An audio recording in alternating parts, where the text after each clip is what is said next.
अध्याय 1 भगवान श्री कृष्ण का अवतरण।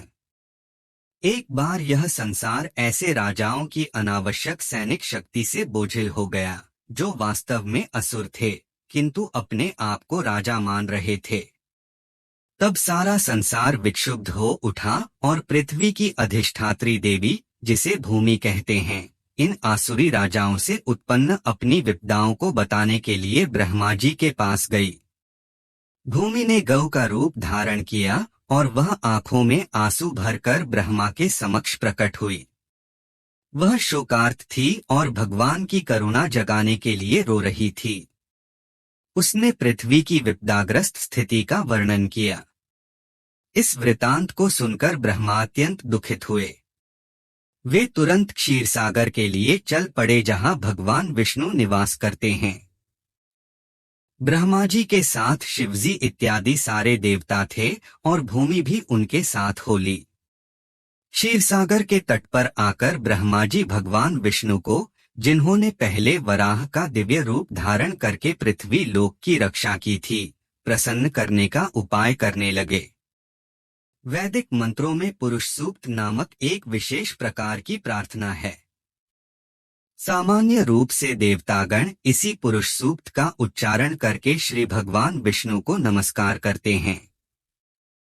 यहाँ यह ज्ञातव्य है कि जब भी किसी लोक में कोई उपद्रव होता है, उस लोक का अधिष्ठाता देव इस ब्रह्मांड के स्वामी ब्रह्मा के पास जा सकता है और ब्रह्मा जी भी परमेश्वर विष्णु के पास जा सकते हैं, किंतु वे वहीं प्रत्यक्ष दर्शन नहीं अपितु क्षीरसागर के तट पर खड़े होकर उनका प्रत्यक्ष दर्शन कर सकते हैं। इस ब्रह्मांड के अंतर्गत श्वेतद्वीप नामक एक लोक है जिसमें क्षीरसागर है। विविध वैदिक साहित्य से ज्ञात होता है कि जिस प्रकार इस लोक में लवण सागर है, उसी प्रकार अन्य लोकों में भी अनेक प्रकार के तरल सागर हैं। कहीं क्षीर सागर है तो कहीं तेल सागर और कहीं सुरासागर तथा अन्य प्रकार के सागर हैं। पुरुष सूक्त ही वह आदर्श प्रार्थना स्तुति है जिसे देवतागण क्षीरोदकशायी श्री भगवान को प्रसन्न करने के लिए पढ़ते हैं। क्षीर सागर में शयन करने के कारण वे क्षीरोदकशायी विष्णु कहलाते हैं। वे ही श्री भगवान हैं जिनसे इस ब्रह्मांड के समस्त अवतार प्रकट होते हैं। जब सभी देवताओं ने श्री भगवान की स्तुति पुरुष सूक्त द्वारा कर ली तो उन्हें कोई उत्तर नहीं मिला। अतः ब्रह्मा जी स्वयं ध्यान करने में लग गए और तब भगवान विष्णु ने उन्हें एक संदेश भेजा। ब्रह्मा ने इस संदेश को देवताओं तक प्रेषित कर दिया।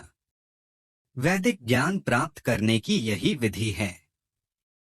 यह वैदिक ज्ञान सर्वप्रथम श्री भगवान से ब्रह्मा को हृदय के माध्यम से प्राप्त होता है। जैसा कि श्रीमद्भागवतम के प्रारंभ में कहा गया है, तेने ब्रह्मा हृदय आदि कवे, वेदों का दिव्य ज्ञान हृदय के द्वारा ब्रह्मा तक प्रेषित हुआ। उसी प्रकार यहाँ भी केवल ब्रह्मा ही भगवान विष्णु द्वारा प्रेषित संदेश को समझ पाए और उन्होंने तुरंत कार्यवाही के लिए देवताओं को प्रसारित कर दिया। यह संदेश इस प्रकार था। भगवान शीघ्र ही अपनी परम शक्तियों सहित पृथ्वी पर प्रकट होंगे और जब तक वे पृथ्वी लोक में असुरों के संहार तथा भक्तों के संस्थापन का उद्देश्य पूरा करने के लिए रहेंगे, तब तक देवताओं को भी उनकी सहायता के लिए वहीं रहना होगा। उन्हें तुरंत उस यदुवंश में जन्म ग्रहण करना होगा जिसमें यथासमय भगवान भी प्रकट होंगे। भगवान श्री कृष्ण स्वयं वसुदेव के पुत्र रूप में प्रकट होंगे। उनके प्रकट होने के पूर्व सारे देवताओं को अपनी अपनी पत्नियों सहित संसार भर के विभिन्न पवित्र परिवारों में भगवान को उनके कार्य में सहायता पहुंचाने के लिए प्रकट होना चाहिए।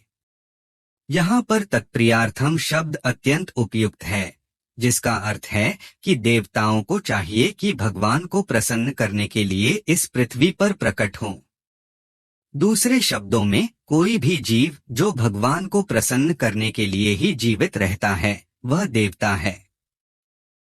देवताओं को यह जानकारी भी दी गई कि भगवान श्री कृष्ण के अवतार के पूर्व पृथ्वी पर भगवान श्री कृष्ण का पूर्ण अंश अनंत प्रकट होगा, जो अपने लाखों फनों से ब्रह्मांडों को धारण किए हुए है। उन्हें यह भी सूचित किया गया कि विष्णु की बहिरंगा शक्ति माया भी, जिससे समस्त बद्धजीव आकृष्ट होते हैं, परमेश्वर के आदेश के अंतर्गत उनकी प्रयोजन सिद्धि के लिए प्रकट होगी। समस्त देवताओं तथा भूमि को भी मधुर वचनों से आदेश तथा सांत्वना देने के पश्चात समस्त प्रजापतियों के पिता ब्रह्मा जी अपने धाम सर्वोच्च लोक ब्रह्मलोक को चले गए। यदुवंश का नायक राजा शूरसेन माथुर प्रदेश, जिसमें मथुरा नगर आता है, तथा साथ ही शूरसेन नामक जनपद पर, जिसका नाम उन्हीं के नाम पर रखा गया था, शासन कर रहा था। राजा शूरसेन के शासन के कारण मथुरा नगरी समस्त यदु राजाओं की राजधानी बन गई। मथुरा इसीलिए भी राजधानी बनी क्योंकि यदुओं का परिवार अत्यंत पवित्र था और वे जानते थे कि मथुरा ही ऐसा स्थान है जहां द्वारका के ही समान श्री कृष्ण का नित्य वास रहता है। एक बार शूरसेन के पुत्र वसुदेव देवकी को ब्याह कर अपनी नवपरिणीता पत्नी के साथ रथ पर चढ़कर अपने घर जा रहे थे। देवकी के पिता देवक ने प्रचुर दहेज दिया था क्योंकि वह अपनी पुत्री को अत्यधिक चाहता था। उसने सैकड़ों रथ दिए थे जो पूर्णतया स्वर्णमंडित थे। उस समय उग्रसेन का पुत्र कंस अपनी बहन देवकी को प्रसन्न करने के लिए वसुदेव के रथ के घोड़ों की रास स्वेच्छा से अपने हाथ में लेकर हाँकने लगा था। वैदिक सभ्यता की प्रथानुसार जब कन्या का ब्याह होता है तो उसका भाई अपनी बहन तथा अपने बहनोई को उनके घर ले जाता है। नवविवाहिता कन्या को अपने पिता के परिवार का विछोह न खले, इसलिए भाई उसके साथ तब तक जाता है जब तक वह अपनी ससुराल न पहुंच जाए। देवक ने जो पूरा दहेज दिया था वह इस प्रकार था: स्वर्ण हारों से मंडित 400 हाथी, 15,000 सुसज्जित घोड़े तथा 1,800 रथ। उसने अपनी पुत्री के साथ जाने के लिए 200 सुंदर बालिकाएं भी भेजने की व्यवस्था की थी। क्षत्रियों की विवाह प्रणाली, जो भारत में अब भी प्रचलित है, बताती है कि जब क्षत्रिय का विवाह हो तो दुल्हन के अतिरिक्त उसकी कुछ दर्जन तरुण सहेलियां भी राजा के घर जाए। रानी की अनुचरिया दासी कहलाती हैं, किंतु वास्तव में वे रानी की सहेलियों की तरह कार्य करती हैं। यह प्रथा अनादिकाल से प्रचलित है और कम से कम 5,000 वर्ष पूर्व भगवान श्री कृष्ण के अवतार के भी पहले से खोजी जा सकती है। इस प्रकार वसुदेव अपनी पत्नी देवकी के साथ 200 सुंदर कन्याएं भी लेते आए। जब दूल्हा तथा दुल्हन रथ में जा रहे थे, शंख, बिगुल, ढोल तथा मृदंग एक साथ मिलकर मधुर संगीत समूह वादन की ध्वनि उत्पन्न कर रहे थे। जुलूस अत्यंत मनोहर ढंग से निकल रहा था और कंस रथ को हाँक रहा था। तभी आकाश से अचानक एक आश्चर्यजनक ध्वनि गूंजी जिसने विशेष रूप से कंस को उद्बोधित किया, हे कंस, तुम कितने मूर्ख हो! तुम अपनी बहन तथा बहनोई का रथ हाँक रहे हो, किंतु तुम यह नहीं जान रहे कि तुम्हारी इसी बहन की 8वीं संतान तुम्हारा वध करेगी। कंस भोजवंशी उग्रसेन का पुत्र था। कहा जाता है कि कंस समस्त भोजवंशी राजाओं में से सर्वाधिक आसुरी था। आकाशवाणी सुनते ही उसने देवकी के केश पकड़ लिए और उसे अपनी तलवार से मारना चाहा। वसुदेव को कंस के इस दुर्व्यवहार पर आश्चर्य हुआ, अतः वे अपने इस क्रूर निर्लज्ज साले को शांत करने के उद्देश्य से अत्यंत तर्क तथा प्रमाण सहित इस प्रकार बोले, हे मेरे प्रिय साले कंस, तुम भोजवंश के सर्वाधिक प्रसिद्ध राजा हो और लोग तुम्हें महानतम योद्धा तथा पराक्रमी के रूप में जानते हैं। आखिर तुम इतने क्रुद्ध क्यों हो गए कि अपनी बहन को उसके विवाह के शुभ अवसर पर मारने के लिए उद्यत हो गए हो? तुम अपनी मृत्यु से इतने भयभीत क्यों हो? मृत्यु तुम्हारे जन्म के साथ ही उत्पन्न हो चुकी है। जिस दिन तुमने जन्म ग्रहण किया उसी दिन से तुम्हारी मृत्यु से इतना क्यों डर रहे हो? अंततः मृत्यु अवश्यंभावी है। तुम चाहे आज मरो या 100 वर्ष बाद, तुम मृत्यु से बच नहीं सकते। तो फिर मृत्यु से इतना क्यों डरते हो? वस्तुतः मृत्यु का अर्थ है इस वर्तमान शरीर का विनाश। जैसे ही यह वर्तमान शरीर कार्य करना बंद कर देता है और भौतिक प्रकृति के पंच तत्वों में मिल जाता है, तो शरीर के भीतर की आत्मा शरीर के वर्तमान कर्मों तथा उनके फल के अनुसार दूसरा शरीर ग्रहण करता है। यह मनुष्य के सड़क पर चलने के समान है। मनुष्य अपना पाँव आगे बढ़ाता है और ज्यों ही उसे विश्वास हो जाता है कि उसका पाँव ठोस भूमि पर पड़ा है, तो वह दूसरा पाँव उठाता है। इसी प्रकार यह शरीर भी एक के बाद दूसरे शरीर में बदलता रहता है और आत्मा देहांतर करता रहता है। देखो न, कितनी सतर्कता से पौधे का कीड़ा एक टहनी से दूसरे में जाता है। इसी प्रकार जब उच्च अधिकारी यह निर्णय लेते हैं कि अगला शरीर कैसा हो, तो जीव अपना शरीर बदल देता है। जब तक जीव इस भौतिक संसार में बद्ध रहता है, तब तक उसे एक के बाद दूसरा भौतिक शरीर ग्रहण करना होगा। उसे अगला शरीर उसके इस जीवन के कर्मों तथा उनके फलों के अनुसार प्रकृति के नियमों द्वारा प्रदत्त होता है। यह शरीर स्वप्नों में देखे जाने वाले शरीरों में से किसी एक के ही समान होता है। सोते समय स्वप्न में हम अपनी मानसिक सृष्टि के अनुसार अनेक शरीरों की रचना करते रहते हैं। हम पहले से स्वर्ण देखे रहते हैं और पर्वत भी, अतः स्वप्न में हम इन दोनों विचारों को मिलाकर स्वर्णिम पर्वत देख सकते हैं। कभी कभी सपने में हम अपने शरीर को उड़ता हुआ देखते हैं और उस समय हम अपने वर्तमान शरीर को बिल्कुल भूल जाते हैं। इसी प्रकार ये शरीर बदलते रहते हैं। जब तुम्हें कोई शरीर मिलता है तो तुम विगत शरीर को भूल जाते हो। स्वप्न में हम न जाने कितने नए प्रकार के शरीरों के साथ संपर्क कर सकते हैं, किंतु जगने पर हम उन सबको भूल जाते हैं। ये भौतिक शरीर वास्तव में हमारी मानसिक क्रियाशीलता की रचनाएं हैं, किंतु इस समय हम अपने विगत शरीरों का स्मरण नहीं कर पाते। मन बड़ा ही चंचल है। कभी यह कुछ स्वीकार करता है और तुरंत उसी वस्तु को अस्वीकार कर देता है। इंद्रिय तृप्ति के 5 विषयों रूप, रस, गंध, शब्द तथा स्पर्श के संपर्क से ही मन स्वीकार और अस्वीकार करता रहता है। चिंतनशील विधि द्वारा मन इंद्रिय तृप्ति के विषयों के संपर्क में आता है और जीव इच्छानुसार विशेष प्रकार का शरीर प्राप्त करता है। इस प्रकार शरीर भौतिक प्रकृति के नियमों द्वारा प्रदत्त एक उपहार है।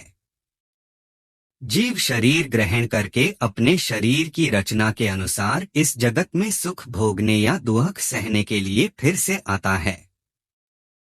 किसी विशेष शरीर के बिना हम विगत जीवन से प्राप्त मानसिक दशा के अनुसार सुख या दुख का अनुभव नहीं कर सकते। हमें विशेष प्रकार का जो शरीर मिलता है, वह मृत्यु के समय हमारी मानसिक दशा के अनुसार ही मिलता है।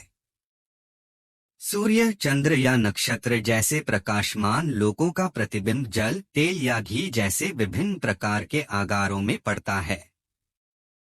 यह प्रतिबिंब पात्र की गति के ही अनुसार हिलता डुलता है। चंद्रमा का प्रतिबिंब जल पर पड़ता है और जब के हिलने से चंद्रमा भी हिलता प्रतीत होता है, लेकिन वास्तव में चंद्रमा हिलता नहीं।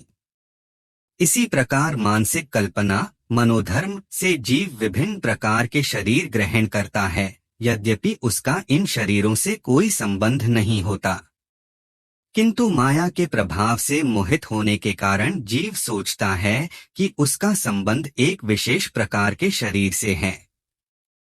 बद्ध जीवों की यही जीवन शैली है। मान लो कि कोई जीव इस समय मनुष्य शरीर को प्राप्त है। वह सोचता है कि वह किसी मानव समुदाय या किसी विशेष देश या विशिष्ट स्थान से संबंधित है। वह अपनी पहचान उसी रूप में करता है और व्यर्थ ही दूसरे शरीर की तैयारी में जुट जाता है, जिसकी आवश्यकता नहीं रहती। ऐसी इच्छाएं तथा मानसिक कल्पनाएं विभिन्न प्रकार के शरीर के कारण हैं। भौतिक प्रकृति का आच्छादक प्रभाव इतना प्रबल होता है कि जीव को जैसा भी शरीर मिलता है वह उसी में प्रसन्न रहता है और अत्यंत प्रसन्नतापूर्वक उस शरीर से अपनी पहचान करने लगता है। अतः मेरी प्रार्थना है कि तुम अपने मन तथा शरीर के आदेशों से अभिभूत न हो। इस तरह वसुदेव ने कंस से प्रार्थना की कि वह अपनी नवविवाहिता बहन से द्वेष न करे। किसी को दूसरे से द्वेष ही इस लोक में तथा परलोक में, जब वह यमराज मृत्यु के पश्चात दंड देने वाला राजा के समक्ष होगा, भय का कारण बनता है। वसुदेव ने देवकी की ओर से कंस से अनुनय विनय की कि वह उसकी छोटी बहन है। उन्होंने विवाह की शुभ घड़ी का स्मरण कराकर भी अनुरोध किया। छोटी बहन या भाई की रक्षा अपनी संतान की ही तरह की जानी चाहिए। वसुदेव ने तर्क किया, कुल मिलाकर स्थिति अत्यंत गंभीर है कि यदि तुम उसे मारते हो तो इससे तुम्हारे यश की हानि होगी। इस प्रकार वसुदेव ने सदुपदेश द्वारा तथा दार्शनिक तर्क वितर्क द्वारा कंस को शांत करने का प्रयास किया, किंतु वह शांत नहीं हुआ क्योंकि उसकी संगति असुरों से थी। अपनी आसुरी संगति के कारण राजसी उच्च कुल में जन्म लेकर भी वह असुर बना रहा। असुर कभी किसी सदुपदेश की परवाह नहीं करता। वह प्रतिबद्ध चोर की तरह होता है। भले ही कोई कितना ही नैतिक उपदेश क्यों न दे, उस पर कोई प्रभाव नहीं पड़ता।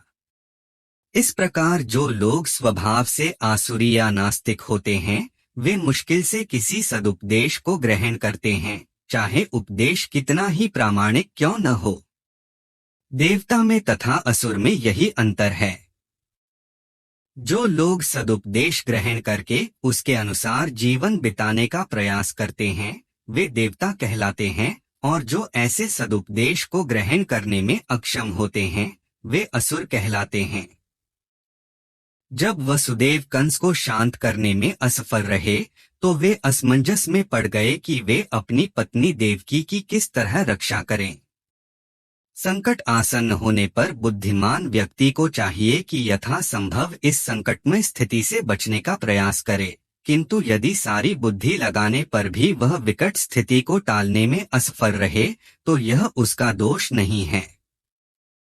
मनुष्य को चाहिए कि जहाँ तक हो सके अपना कर्तव्य निभाए, किंतु यदि उसका प्रयास विफल रहे तो इसमें उसका दोष नहीं है। वसुदेव अपनी पत्नी के विषय में इस तरह सोचने लगे, इस समय तो मैं देवकी के प्राणों की रक्षा करूंगा, तत्पश्चात यदि हमारे संतानें हुई तो उन्हें बचाने का उपाय सोचूंगा। उन्होंने आगे सोचा, यदि भविष्य में मेरे कोई संतान होती है जो कंस को मार सके जैसा कि कंस सोचता है, तो देवकी तथा वह संतान दोनों ही बच जाएंगे, क्योंकि विधि का विधान अचिंत्य है। किंतु इस समय तो किसी तरह मुझे देवकी के प्राणों की रक्षा करनी ही है। इसका कोई भरोसा नहीं कि जीव किसी तरह किसी विशेष प्रकार के शरीर से संपर्क करे, ठीक वैसे ही जैसे कि दहकती अग्नि का कोई भरोसा नहीं कि जंगल में वह किस प्रकार एक विशेष के काष्ठ के संपर्क में आती है।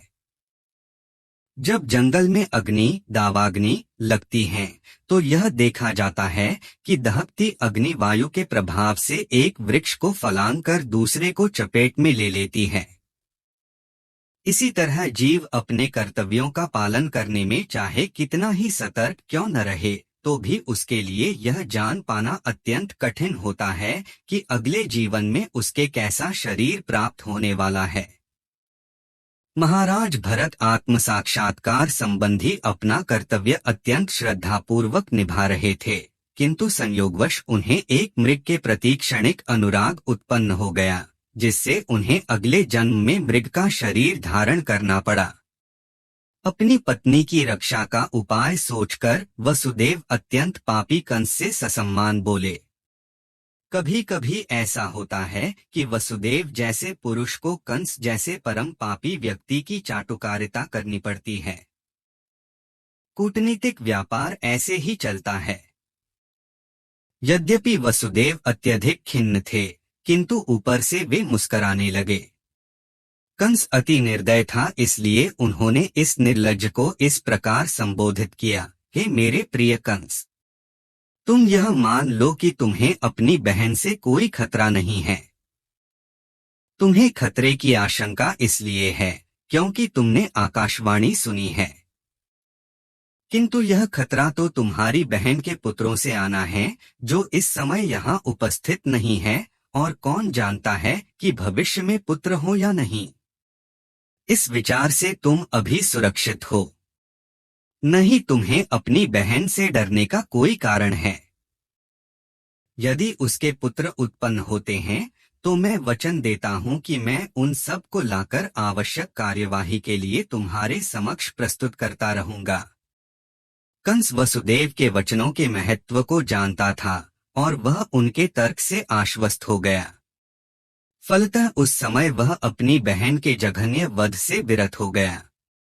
इस प्रकार वसुदेव प्रसन्न हुए और उन्होंने कंस के निर्णय की प्रशंसा की तथा अपने घर लौट आए। तत्पश्चात देवकी के प्रति वर्ष एक संतान हुई। समय आने पर वसुदेव तथा देवकी ने 8 पुत्रों तथा 1 कन्या को जन्म दिया। जब पहला पुत्र उत्पन्न हुआ तो वसुदेव अपने वचन के अनुसार उसे कंस के पास तुरंत ले आए। कहा जात है कि वसुदेव अपने वचन के लिए अत्यंत विख्यात थे और वे अपना यश बनाए रखना चाहते थे। यद्यपि नवजात पुत्र को कंस के हाथों में सौंपना वसुदेव के लिए अत्यंत कष्टप्रद था, किंतु इससे कंस अत्यंत प्रसन्न हुआ। वह वसुदेव के आचरण से कुछ कुछ दयार्द्र हो उठा।